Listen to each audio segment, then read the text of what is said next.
Good morning, Gaza.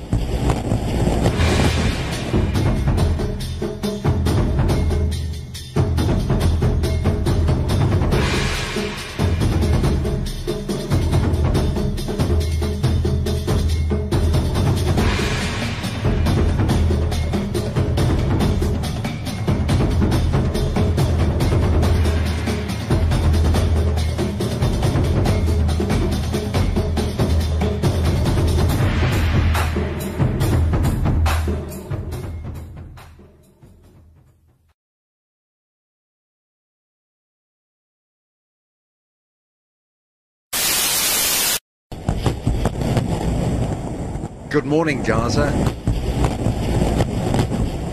This was the wake-up call sent in by Israel. Growing up in Gaza isn't easy. Not far away, nowhere is far away in this scrap of land, is the rubble left by the Israeli strike on Sunday that killed 10 members of the Dalu family, including 4 children under 7, and 2 neighbors. They were looking for the remains of a teenage girl who's missing, assumed dead. This man called Mazen is a relative of the dead. Maybe sad, maybe strong. Maybe sad, maybe strong. We're getting tougher, he said, more solid, and when they kill the parents of a boy, he will look for revenge. During the last 2 years, the Arab-Israeli conflict has been overshadowed by the dramatic changes elsewhere in the Middle East. During the time it was outside the headlines, though, the differences between the two sides, if anything, got sharper. What makes this crisis difficult and dangerous is the fact that it's happening in a region that is more unstable than at any time since the 1950s. The Israeli attack on Gaza, which occurred immediately after the American elections, was timed. It did not take place by accident. It was timed to occur after the US elections. It was not the first attack on Gaza, and it will not be the last. It was a brutal attack. And those who say that they follow the religion of Abraham, Ibrahim alayhi salam, who say that they are Jews, are actually betraying the Jewish faith by acting in a barbarian way, with utmost cruelty upon a largely defenseless people. It's not going to be pretty for a Jew to be hearing that it was a battle between David and Goliath. Yes. But this time, David, or Dawood alayhi salam, is with the Muslims who follow Muhammad alayhi salatu wasalam. They acted after the US elections so that they could begin the process of putting pressure on the American regime. Incrementally, now that Obama has been re-elected, so that the American regime in this second term will follow a script that Israel will design. It was brutal because they want to destroy Gaza bit by bit in order to break the will of the people to resist. The Palestinian will for resistance has been shining beautifully all these years. They have suffered and suffered and suffered indescribably at the heart of this heartless brute, but it has not broken their will. This wanton destruction is not so wanton. it is actually calculated. They send their missiles targeting particular institutions, particular buildings, particular facilities, in order to make the quality of life for the people of Gaza increasingly unbearable. They have a blockade of Gaza, which has been going on for so many years now.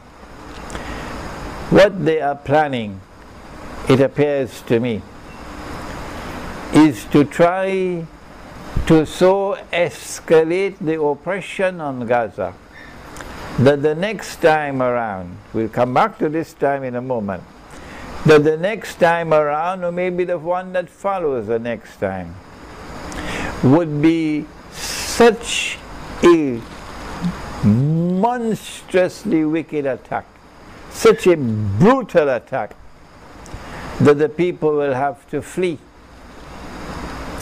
And because you no longer have Hosni Mubarak in Egypt to block the way, and you have a friendly regime in Egypt, Ikhwan al-Muslimun, it would facilitate what the Jews call, and it's there in the Bible, it's one of the books of the 5 books of Moses, it's called Exodus. The Jews had an exodus out of Egypt, back to the Holy Land. This is an exodus of Palestinians from Gaza to Egypt.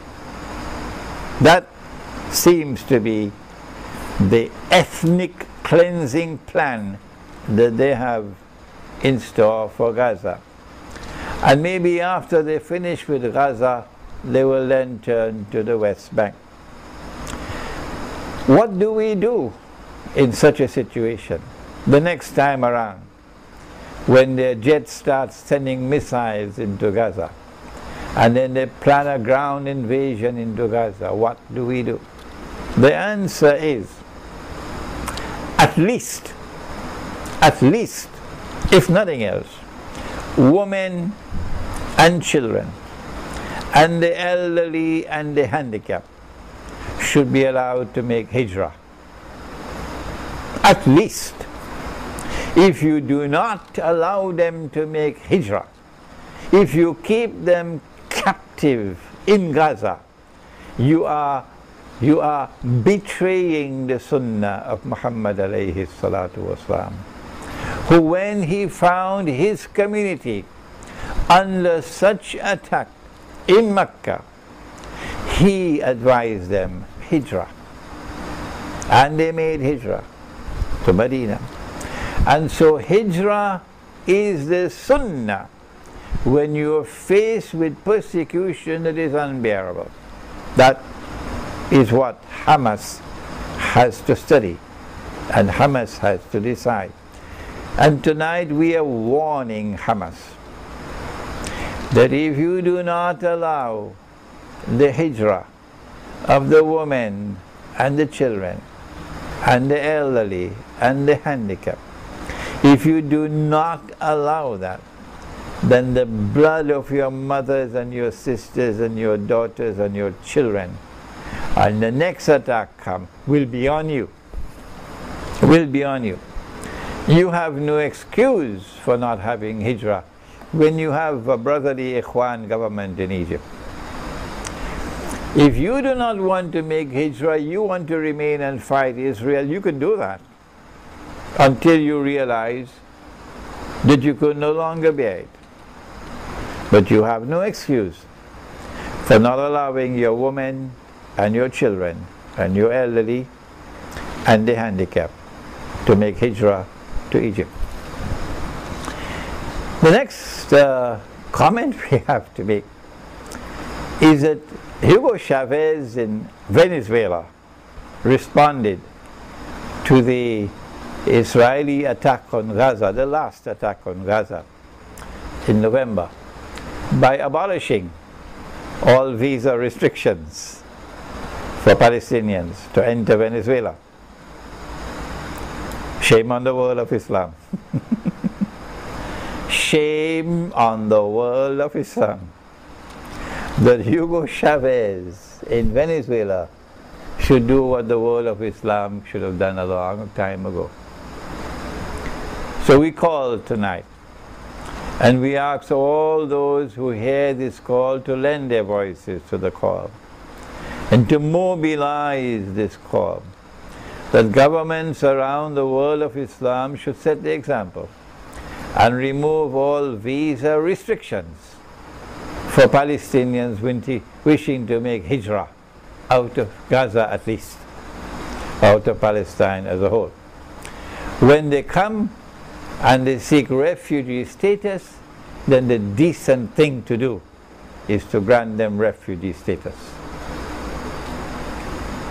Having said that, we can now turn to a more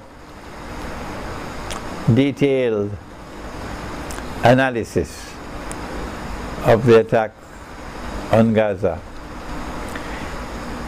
The last one took place in December 2008.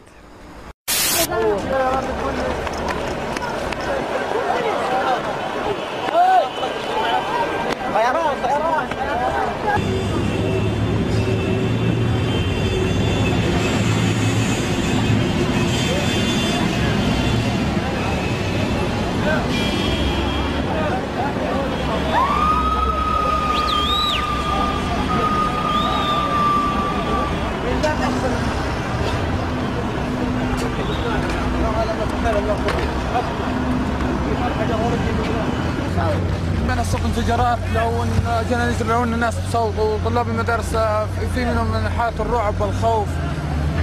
بالنسبة للسكان المحيط أضرار جميع المكان، يعني الإصابات في عدد من الشهداء، عدد من الإصابات بشكل كبير. يعني الآن مش محدد غير كم شهيد، في عدد من الشهداء تحت المباني المهدمة.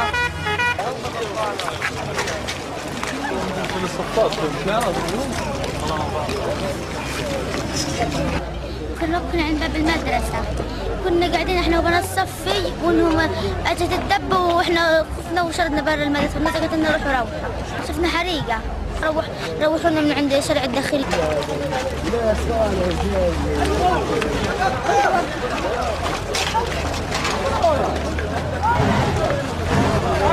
قاعدين في الموقع اجى الطيران فشفنا كل الموقع بيل عليه وجت جنب من هنا 4 مقطعين وما ادري ايش عندنا غير انا في المستشفى. And it took place after the American elections, which Barack Obama won. But in December, George Bush was still the president until January 20th. So the blistering attack on Gaza that took place 4 years ago in December, which killed, I think, about 1,400 innocent people, was meant to take advantage or to exploit a vacuum when you have the changing of the guards. Exploit that vacuum to deliver a blistering blow on Gaza that Gaza will not forget. And in order to prepare the American regime for what is to come. And of course, Obama then followed suit for 4 years, remaining like a puppy dog of Israel. The one thing that Obama did not do these last 4 years, because the American military did not want it, was to attack Iran.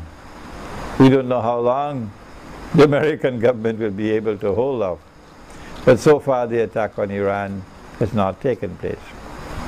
This time around, the attack on Gaza lasted for a brief moment. I think just for a few days. And then something strange happened, connected with the Arab Spring. This was not the first Arab Spring. There was another Arab Spring 100 years ago. And that Arab Spring resulted in the demise of the Ottoman Islamic Empire and brought into Arabia a puppet regime of the Zionists, the Saudi Wahhabi regime, and brought to the forefront the Protestant version of Islam, the Wahhabi version of Islam, today it's called the Salafi version of Islam. That Arab Spring also brought puppets into Jordan and into Iraq and Syria and so on, and brought about a transformation in the Arab for Israel to control. And Israel has exploited the heartland of Islam, Arabia, for 100 years now, with a conveniently friendly regime in control of Arabia, the Saudi Wahhabi regime. This Arab Spring, we came to the conclusion, was meant to prepare the way for Arab slaughter. Because we felt that Dajjal's day, like a month, was coming to an end, and our listening audience, of course, would have to go to my book, Jerusalem in the Quran, to understand a day like a month. And that Dajjal's day, like a week, is about to commence. In Dajjal's day, like a year, Britain became the ruling state in the world. And the sterling pound became the international currency. So there was a link between power and money. And then in Dajjal's day, like a month, the United States replaced Britain as the ruling state in the world. And the US dollar replaced the sterling pound. And now that a day which is like a month is coming to an end, and the day which is like a week is about to commence, Israel is about to replace the United States as the ruling state in the world. And the US dollar is in irreversible decline. You don't need a PhD in monetary economics to understand that the US dollar is in irreversible decline. And this is not happening by accident. It is a planned demolition job that's taking place. But you'll only understand that when you look at the subject through the eyes of Islamic eschatology, ilmu akhirul zaman. In order for Israel to take over as the next ruling state in the world, Israel has to establish its political and economic dominion over the Arabs. Israel cannot do that without waging great wars. But Israel does not want to wage great wars and appear to be an aggressor. No. Dajjal has a PhD in deception. And so Israel needs what is called casus bellum, a justification for waging war.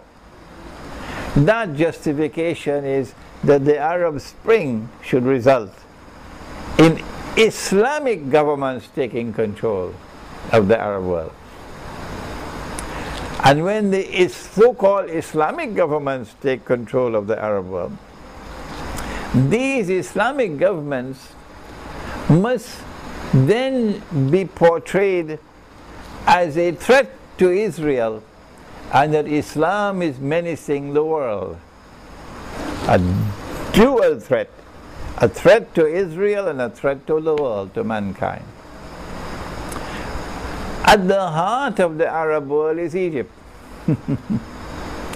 And so the plan was to ensure that the Mubarak regime would topple and that Ikhwan will take over.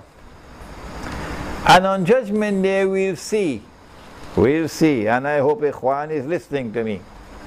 On Judgment Day we'll see the negotiations that took place between Washington and Ikhwan. What did Washington say to Ikhwan? We will know it one day, Ikhwan. It will come out in the open. What kind of deal was offered? What kind of a deal was offered? Is it that you're going to come to power in Egypt? And that we're going to help you to come to... One day we will know. It's going to come out in the open. But the plan worked. And the elections came. And Ikhwan won the election. We do not begrudge Ikhwan al-Muslimun. They stood up very strongly against the oppression of Jamal Abdel Nasser. They suffered and they suffered and they suffered, but they could not be broken. Many of them became shuhada. And then when the oppression of Jamal Abdel Nasser ended with the death of Jamal Abdel Nasser, then Hosni Mubarak took over. And again the Ikhwan suffered and suffered and suffered and suffered. And so perhaps when the offer was made, it was like a ray of sunshine after all this long period of darkness.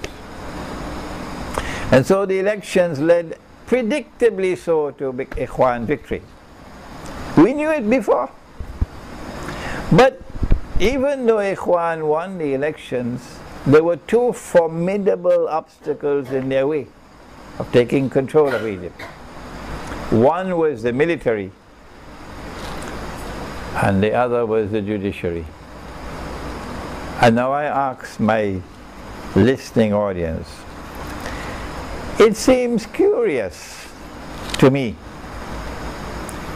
that just towards the end of Ramadan, conveniently so, 14 Egyptian, or was it 16 Egyptian police officers in Gaza, in Sinai, were killed in a commando raid. Tell us a little bit more about the attack, the motive behind the attack, and what is the situation in the Sinai? It's a very lawless place. Well, that's exactly right, Michael. This is a very lawless place, and since Egypt's revolution, there has really been a security vacuum in Sinai. What we're hearing is that 35 militants attacked an army outpost, killing 16 people and injuring 7, and this comes from the military. And this is really an unprecedented attack. We've never seen militant groups actually attack the army before. In the past, they have attacked the police. So this is an escalation of attacks in Sinai. And what President Mohamed Morsi said earlier, that Sinai is secure and that it's under complete control. Well, that'll be a very difficult thing to do. And if he has already done it, that's a very quick move, because Sinai has been unstable since the revolution. You have militants with heavy artillery, or heavy weaponry there, and so to secure it this quickly would really be quite a feat, Michael. And what from your side of the border is the perceived motive, and where did these guys come from? So what the army is saying is that these militants came from Gaza and that they attacked the soldiers. A lot of very conservative Islamic groups that have had a past of jihad activities have condemned these attacks. The motives behind it and who is behind it isn't quite clear yet, but this is definitely an unprecedented attack against Egypt's military.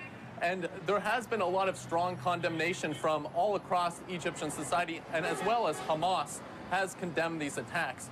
So while this attack is one of the largest we've seen, it does come with a lot of condemnation. The smell smells like Mossad. It smells like Mossad. And Ikhwan commented and said they felt it was also Israel responsible. So I am on firm grounds. So was it Israel helping? Because immediately after the killing of those police officers, the Egyptian government was able to cut the military down to size. And the defense minister was sacked, the most powerful man in Egypt. The defense minister was sacked, dismissed, and the armed forces chief of staff was dismissed. Supporters of President Mohamed Morsi filled Tahrir Square to celebrate their leader's newfound political muscle. On Sunday, Morsi ordered the retirement of the country's defense minister, Field Marshal Hosein Tantawi, as well as the army chief of staff. The shakeup has sharply shifted the balance of power between the military brass and the president. Just days before Morsi took office, the military stripped the presidency of many of its key functions. Some say Morsi has now grabbed too much control, especially considering the country's lack of parliament. It's feared that the president's assumption of political, executive and military powers, in addition to legislative power, will in the end allow room for the president to act as a dictator. Others say Morsi is simply trying to take back the president's rightful powers. This power is an exception. In my most recent meeting with the president, he expressed the need for a parliament as quickly as possible to play the role of the legislative authority and to monitor the executive authority. The dismissals have helped bolster Morsi's image as a leader, but analysts say the show of force may have been agreed to with the military in exchange for protection from prosecution. The U.S., Egypt's main backer, said it was unperturbed by Morsi's military shakeup. If unchallenged, Morsi's move could end 6 decades of de facto military rule in the country. And the Ikhwan was able to appoint their own people. And they got away with it. For the first time in more than 60 years, the Egyptian armed forces were cut down to size. 60 years since 1952, the revolution that toppled Farouk. After some 60 years, for the first time, the Egyptian military is cut down to size. And Ikhwan is gaining more power in the country. That's curious to me. There's something more to this than meets the eye. One day we'll know. But there is still another obstacle in the way, and that's the judiciary. And they're a powerful obstacle. And then I found, it's curious, isn't it? It's curious, isn't it?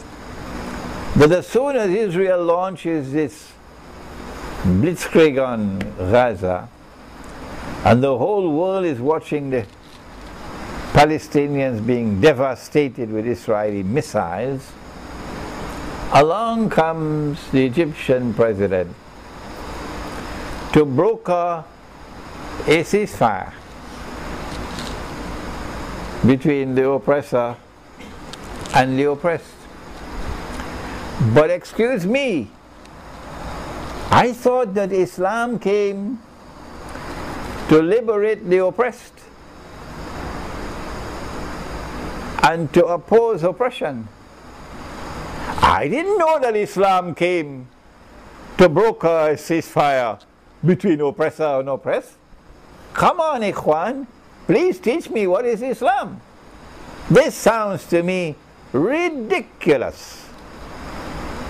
And as soon as the Egyptian president was able to successfully broker this ceasefire or truce between the oppressor and the oppressed, immediately after that, he takes over and cuts the judiciary down to size. And then comes out with the referendum on the Constitution. A body set up to write Egypt's new constitution following last year's ousting of leader Hosni Mubarak has approved its final draft. After an all-night marathon session, the assembly backed all 234 articles, including those that keep Islamic or Sharia law as the main source of legislation. Egyptian President Mohamed Morsi will be presented the draft on Saturday. He must then put it to a popular referendum within 15 days. The opposition boycotted the Constitution Commission as it's dominated by the Muslim Brotherhood, the Islamist group that backed Morsi for president. His opponents claimed the draft has been rushed amid a political crisis which saw Morsi award himself sweeping new powers. Further protests are expected in Cairo today by pro- and anti-Morsi activists. This time, however, it doesn't seem as though it's working. This time it doesn't seem as though it's working. But it all sounds to me as though the dots are coming together. The dots are coming together.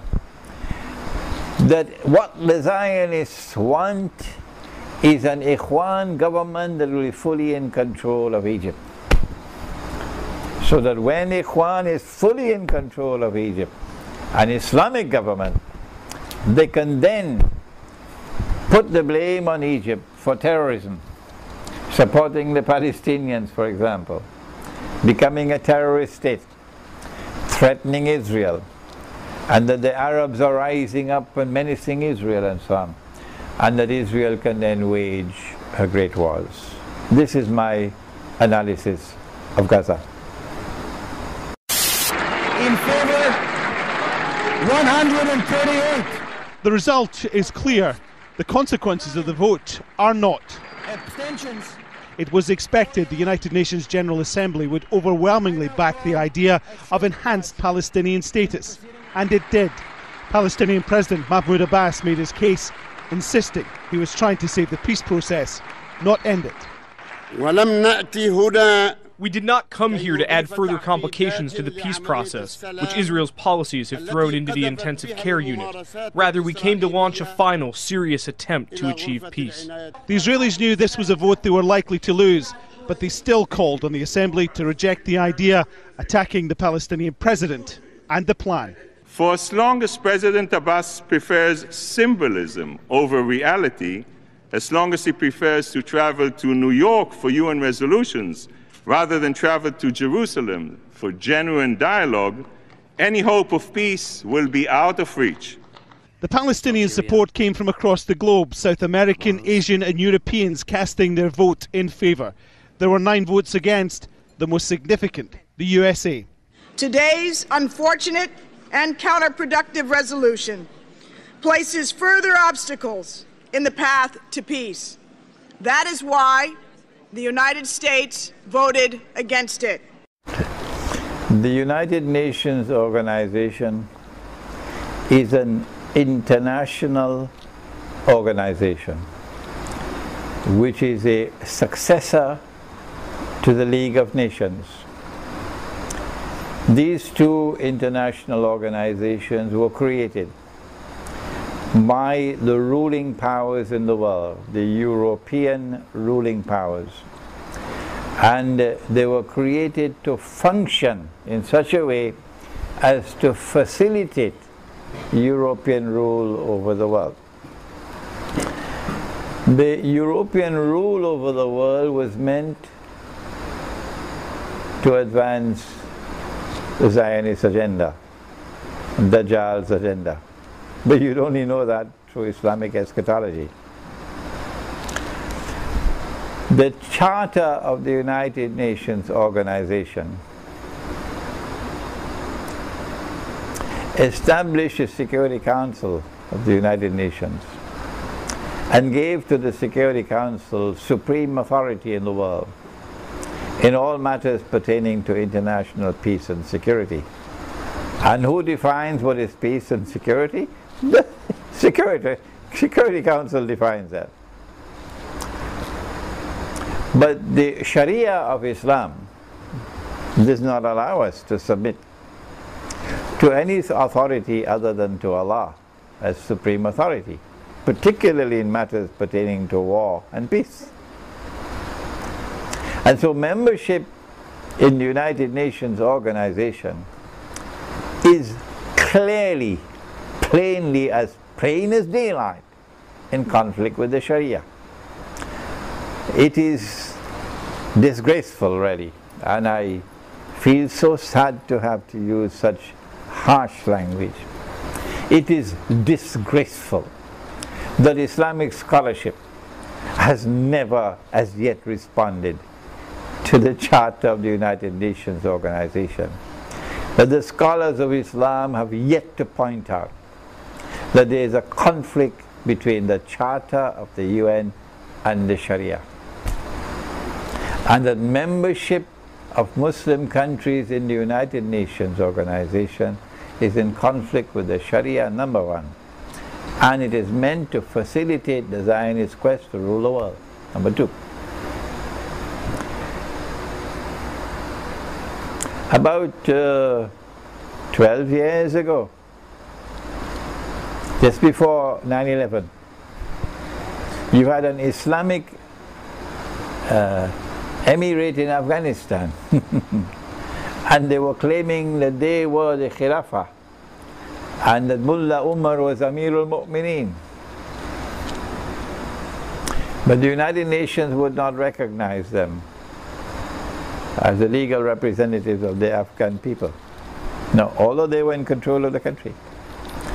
And these Muslims who said that they represented the purest Islam on the face of the earth, they were begging the United Nations to admit them. Begging the United Nations to allow us to become members, to be recognized as members, so that we will betray the Sharia, so we can enter into the arms of the Zionists. This is the pathetic state of Islamic scholarship in the world today.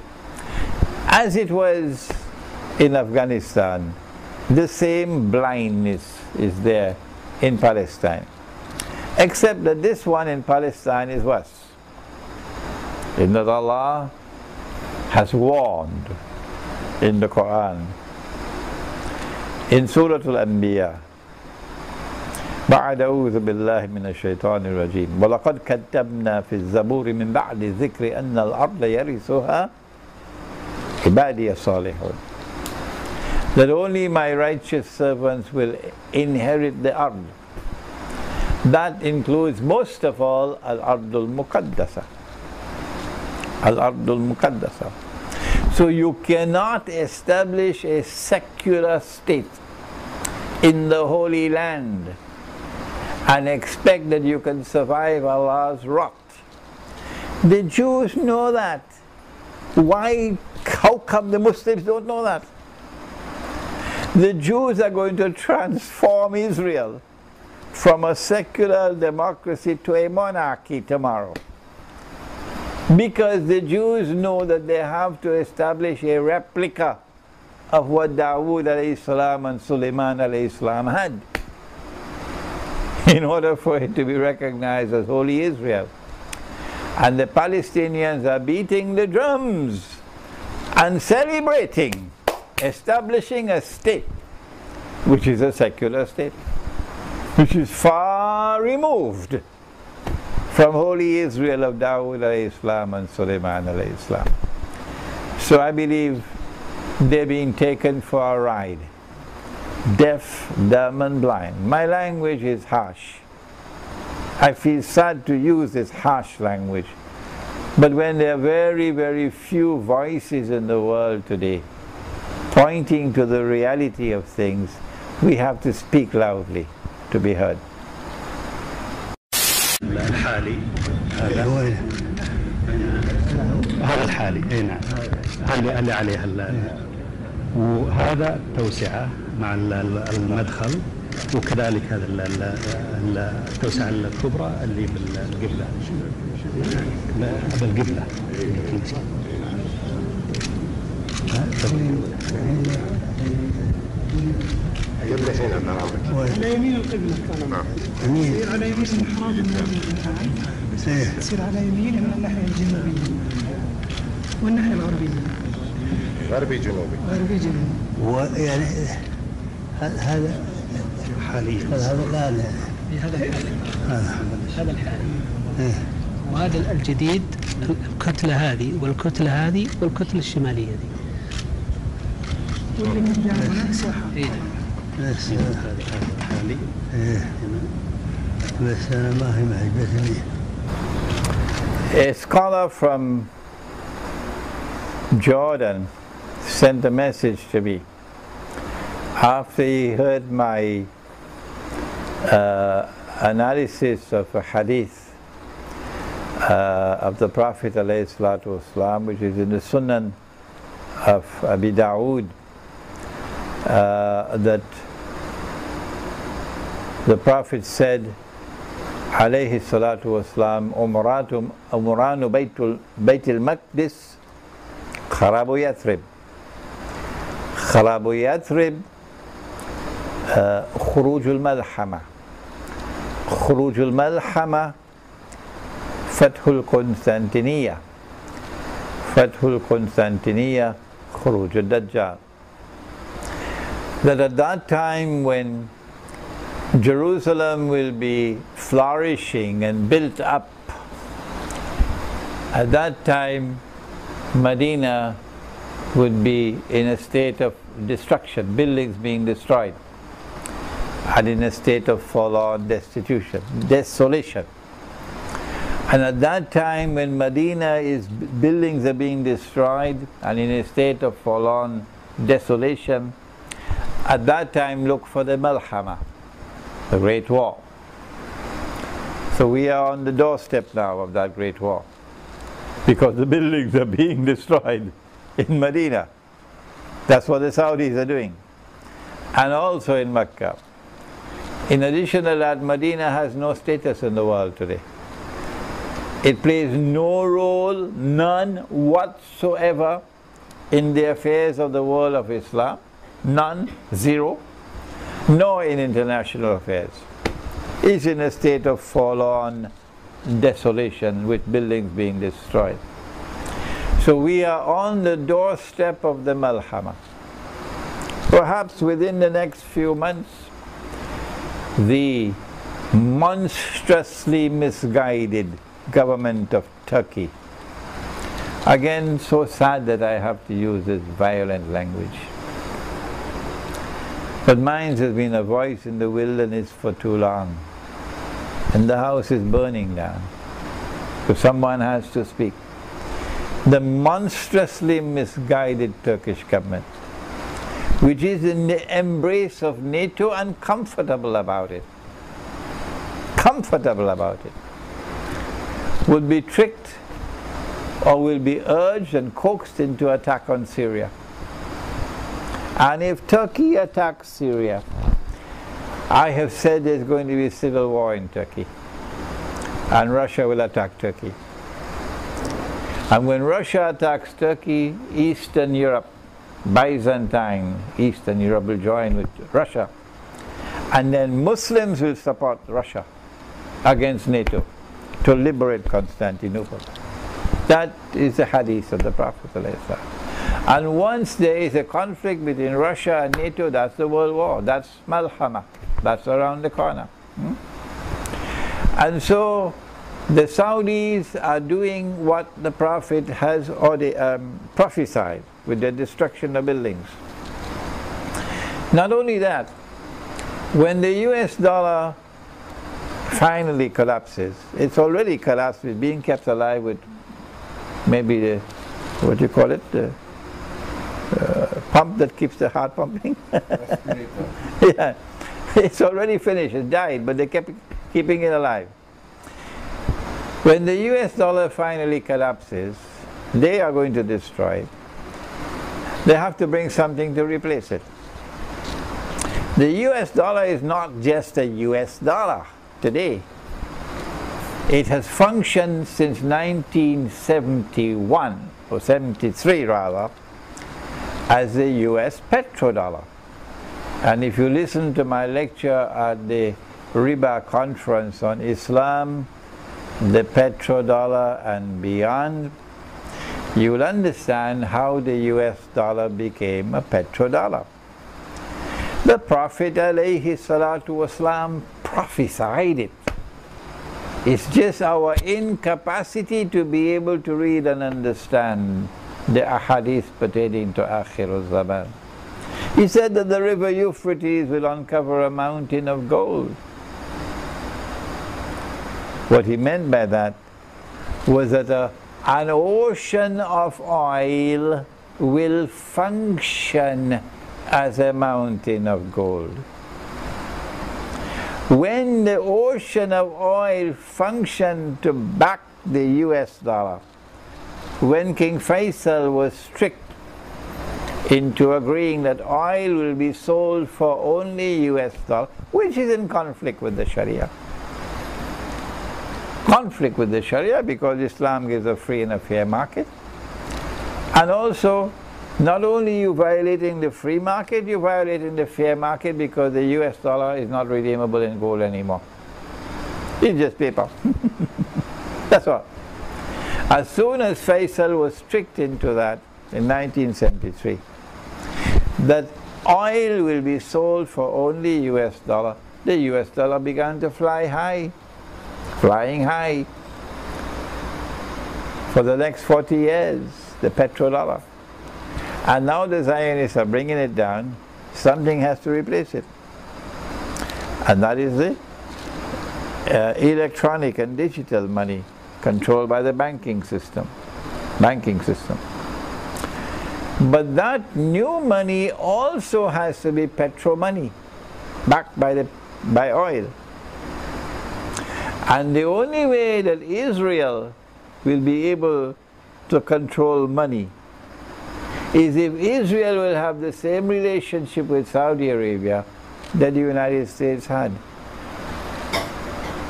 And so we are seeing before our eyes the alliance of Saudi Arabia and Israel, the alliance of Qatar and Israel blossoming forth. Did the Prophet not say, sallallahu ta'ala alayhi wa sallam, that out of Najd will come the horns of shaitan, qarn of shaitan? The Saudi regime, the Wahhabi roots are from Najd. And so this is my response to the role playing by Saudi Arabia, which has now become one of Israel's most strategic allies in the world. It's time for the world of Islam to recognize a spade and call it a spade.